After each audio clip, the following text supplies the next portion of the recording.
Достар, сендер лабубу алдыңдар ма? Кім қандай лабубу алды? Төменге жазып кетіңдер, комментарийға. Қараңдар.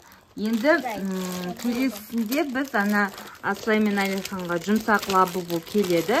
Соны біз распаковка жасап ашатын боламыз. Осылайна қараңдар. Мен ол қызыл розынан көгінен 5 штуктан алдық. Егер сендерге біз наны Қытайдан алдық. Егер сендерге ұнаса, тоже өздерін осы Қытай сайттарынан заказ берулеріне болады. Қараңдар. Қолмен де жылжи кеткен неше қараңдар. Әртүрлі түрі. Ал анада сендер бір-ақ түрін ғана аласыңдар, білесіңдер ғой? Бүйтіп жылжытасыңдар. Анада бір түрін аласыңдар, одан екінші түрі керек болса, екінші түрін аласыңдар. Анада лабубудың 3 түрі, бір лабубуда осылайнан ауыстырып. Не, осылай. Әдемі кішкентай, шағын.